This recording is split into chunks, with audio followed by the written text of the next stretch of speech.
Could you hear that on your end when it says that? This Yeah, means okay. I always wondered. I was like, what's the reason of this?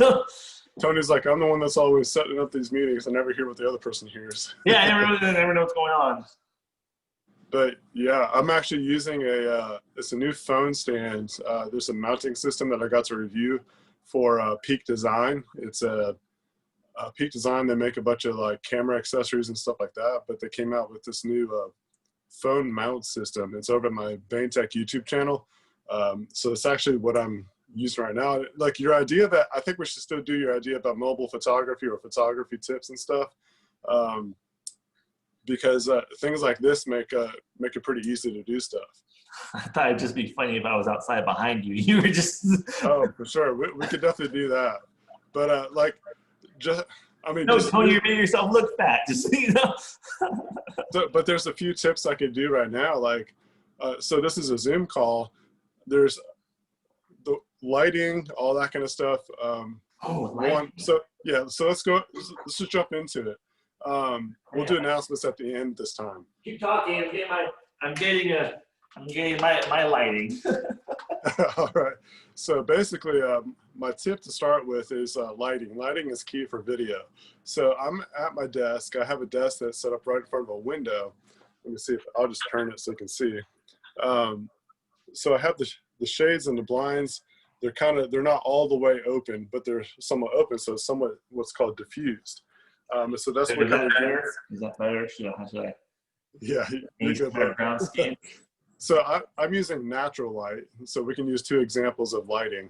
I'm using natural light. I don't have any other lights on in this area of my home office setup, but I'm using window light for this video call. So even if I wanted to do some content, I could use just this lighting right here the way it's set up. I've got the phone propped up on basically a computer. I'm just going to turn it around so y'all can see it. So I've got an external GPU, then I got a PC in the background here, Mac. This is what a real creator's desk looks like. Messy. It's a mess. It's work. It's got memory cards. You got like all kinds of cables and stuff like that. But anyways, like I'm propping my phone up on this kickstand kind of thing, and I can turn it. I'll just take it off real quick. So basically this piece right here mounts to the back of the phone and it becomes a stand. So it's pretty cool. I'll try to put a link to that video because I talk all about it. So I don't want to do a whole new review about it, but you can check out that review if you want to. It's a really cool system, but it folds up to something like the size of smaller than a wallet. So it's really cool. You can keep in your pocket, your backpack, things like that.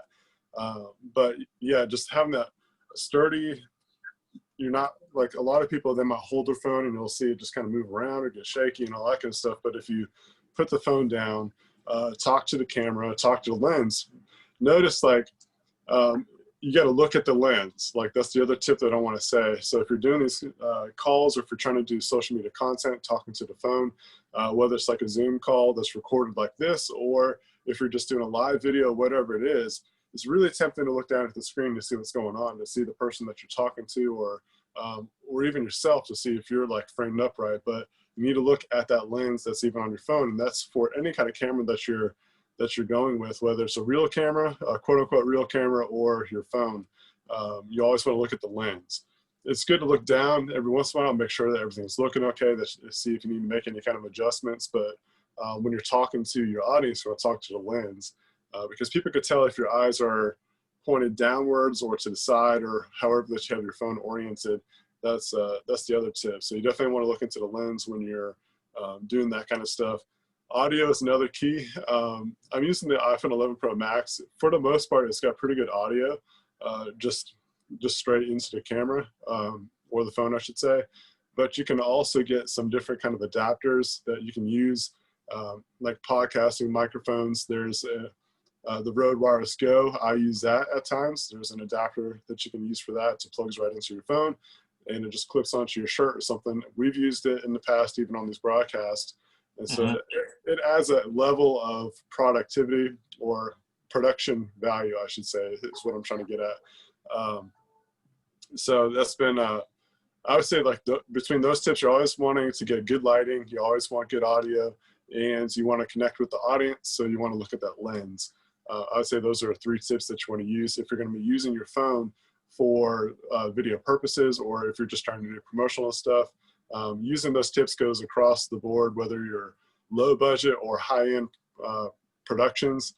You always want good lighting, good audio, and you want to connect to the audience. So just having that good presence and looking straight into the lens always helps out. I know I have a hard time looking at the lens. I like to look at myself while making a video. Right. Stare into my own eyes. Well, it's like if you don't know any better, it feels like when you're looking at the screen that like someone might not be able to tell that you're looking elsewhere. But if you start paying attention, I promise you, if you start to, all right, so I'm gonna look at Tony and talk to him on the screen. Like I'm not gonna look at the lens and tell me if you can tell the difference. So I'm gonna talk to you for just a second here, and then I'll look back up at the lens, and you can tell that I'm not looking at you, the audience. And so when you're looking at, when you're trying to talk to the camera, when you're trying to connect to the audience, and I noticed this with even, I'm not dogging, I'm MKBHD. He's one of the most popular tech YouTube channels, but he has like his really good camera. It's a red camera, one of the most expensive cameras you can get, but you have to have a monitor.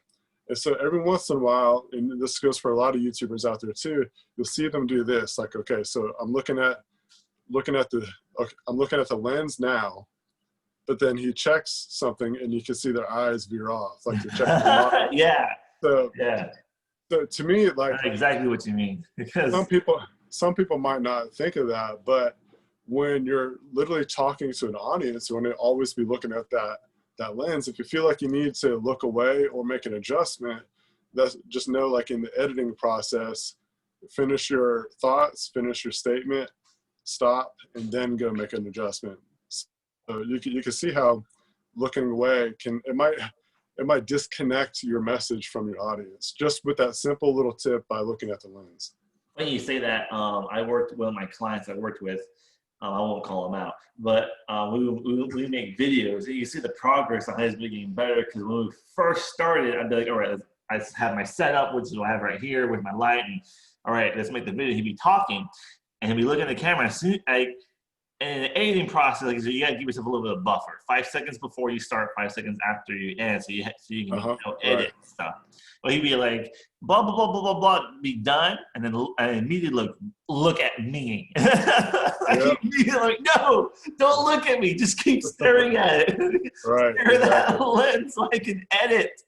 Yeah. But I've been working with him for about 4 or 5 months now, making a lot of video content for his company. And now he gets it. Like I do the countdown, 3, 2, 1, give myself 3 seconds before the video starts. He starts talking, and then when the video's done, give me about 3 to 5 seconds, and he'll just. I mean, I'm like, yes, give me the buffer. That's a great tip. That's a great tip. And even when I work with clients, I say that it's like, so, especially like when there's 2 different styles when you're having a talking head on camera. Sometimes you have someone looking off camera. It's more interview style. You're not like trying to necessarily look right into the audience for the message. But then other times, like when you are, like, so you're looking at that, I have to tell the clients or whoever the talent is that, all right, so start looking at the lens, take a breath, gather your thoughts, and then start talking. If you feel like you got to mess up or start over, or if you're ready to go to the next thing, again, stop, breathe, then you can kind of break away from it. But the point is like for approval. I'm like, no, I can't. And being the recorder, you don't want to say something because then your voice is in the damn video. Right. Yeah. So just on the editing side, the reason why we like that is because what I can do, there's a style that you could do. So you're talking, and then you need to make an edit. What you can do is like crop in. You basically punch into the person's or whatever the subject is, and it just looks like you're just cutting in closer, that there's no gap between. Mm-hmm. So that's like part of that editing style for one, but it's also like a little trick to make it look seamless to where it looks like it's a 1 take, but it actually might be like 20 takes. But that's the reason why. But if you're like stopping or looking away, and you look over here or whatever it is, it's not going to be a smooth transition. And that's where B-roll comes into play. But if you're just doing a talking head, it's very difficult to mask that or make it look like it. You don't want to look like it was edited. You just want to look like a nice seamless transition between stuff. And Well, so, like, I'm sorry. I kind of like, I understand what you're saying. Do you watch Philip DeFranco? no, I don't. When you watch it, I like his style of editing, and obviously, folks, professional editing costs money. Me as an amateur, I don't offer this service like Bane does. I just do it for a couple of my clients I'm very comfortable with and ask me, hey, just help me start making videos. But anyways, if you watch Philip DeFranco on YouTube, I like his editing style. That's what I try to mask, I guess, kind of, because he'll be talking and you can see where the edit happened because then he's changed direction, but he's still talking about the same topic and changed direction. And I kind of like that. I don't know. It all depends on if people are used to it, like if that's a on purpose kind of thing, that's different. But for the most part, if you want nice, clean looking kind of stuff, that's the way to do it. And it makes it easier on you because, like, when you're looking at the editing timeline, you'll see the audio wavelengths. Then you'll see a stop, like there's nothing. So you know, like that's the point that you're gonna have to edit out, and it makes it a lot easier just to jump to that section. When you cut it up or whatever. You see the audio? Yeah. See, my stuff I use is not that advanced. the program I use majority of the time to edit videos on my phone is called Viva Video. It's like not even $100 for a year. I think it's $12 for a year, actually. It's pretty good. I really like it. Apparently, it can do up to 8K videos. I haven't tried that yet. Does the Note 10X, does this one do 8K or no? Do you know, Ben? You had this phone too. The Note 10, I think that's one of the first ones that had 8K, if I'm not mistaken. Yeah. I haven't tried it yet. But trying to edit 8K footage on a computer is pretty taxing on the computer too. Is it? Oh yeah. So I can only imagine what seeing wavelengths. Like 4K is tough enough as it is. But like video editing, you're talking about apps and stuff. This could be another subject we can go more detail in on another video. But if you're on iOS, iMovie is a good starting point. Yes, it is. It's either free or like $5, and then you're done. That's the one thing Apple has over me. But Adobe has really good stuff too. So if you're already subscribed to the Adobe, at least the photography package, you get Adobe Premiere Rush, which is like if Premiere and iMovie had a baby, like you got that. And it's really good. Actually, the latest video I made on Bane Tech was all shot on my phone and edited on my phone as well.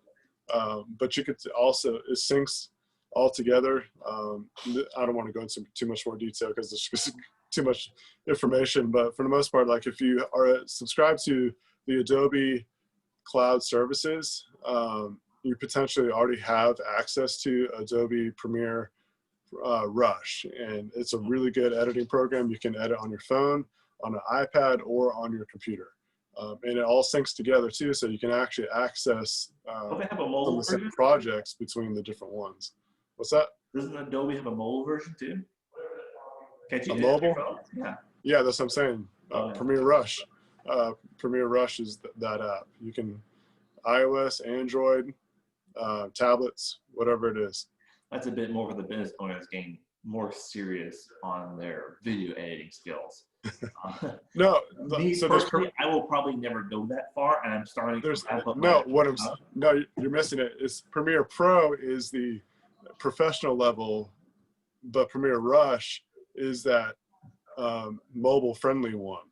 Oh, so yeah, it's not nearly as expensive. If you get the photography package, it comes with it, which is like, depending if you're a student or not, you can be spending like maybe $12-15 a month. Or if you subscribe to the whole Adobe suite, you get that as well. So Premiere Rush is definitely worth the investment, because if you get that photography package, you got Photoshop, Lightroom, and then also Adobe Rush, so you can really crank out some nice content from those apps alone. How many video editing softwares do you use? I mean, which one do you normally go to? What's your go-to? My go-to right now is Premiere Pro, which is compatible with both PC and Mac. I've contemplated on switching over to what's called DaVinci Resolve. Black Magic is what makes that. But if I ever get time to learn another system, that's what I'll probably switch to. But right now, Premiere Pro is my go-to. All the Adobe Suite stuff. Nice. I mean, I have one. I mean, well, no, technically I have more than one, but the problem I've seen with you is having time. Like I mentioned earlier, the Viva Video, it's on Android. Android, the stock stuff on an Android phone for editing, I don't think is that good. I'll publicly say it's not that good. It's nowhere near what Apple will provide. But the amount and access of apps that are there to play with are fun. So I use Viva Video, like I said, I think like $12 a year is what I pay for. It's cheap enough that I'm not worried about type of deal. Right. And it's pretty fun. And then there's Video Leap and Minicam. I know several creators, especially on TikTok, they use Video Leap a lot if they need to make the video do something that the TikTok app won't do in-house. But other than that, and of course, as always, Canva is real fun to make some quick GIFs with also. Oh yeah, I use Canva all the time with a lot of different stuff.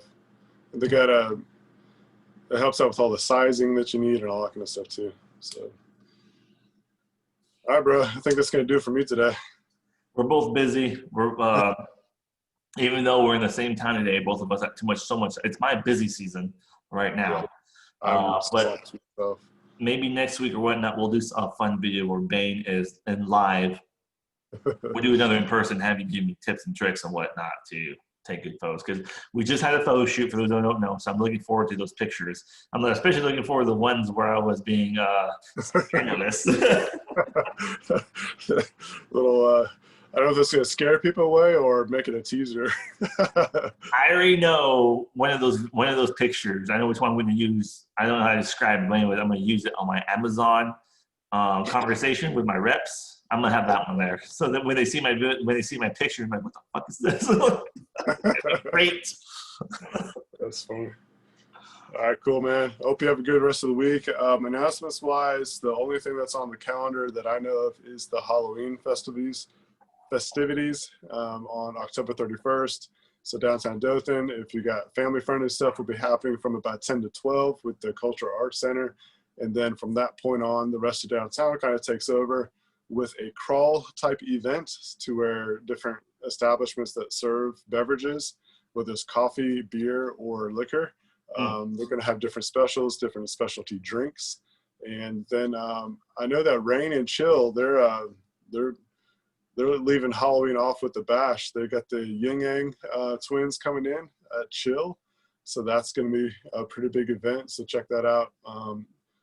Pretty much if there's a downtown business, I know the Historic Downtown Business Association page is going to be posting any kind of updates in the near future, but I know that the individual businesses will also be posting their stuff too. So you want to follow all those sites and stuff on Facebook so that we can keep up with all the specials. I know, like I've seen a ton of like some of the local Facebook groups asking, what is there to do in Halloween? And that's one of the, like, there's quite a few things that you can do downtown, particularly on that day. I want to tie this in. This isn't in Dothan, but it's one of my clients. He's doing something. Escape Enterprise is doing a citywide virtual escape puzzle. They've already got 600 teams signed up to do this puzzle. It's a family event. So for those of the people that are watching this and they don't want to go drinking afterwards and hang out with the kids, this is something that's really cool. And I believe, don't quote me on this, I believe it's free to the public to use. Nice. It's an escape room. It's a one-day thing only. If you're a business, he is offering spots for advertisements, $75, and your advertisement will be shown to it's 500 teams signed up, and it's like 5 people per team. That's a lot of people. So I'm definitely going to be giving him a commercial to put in his stuff.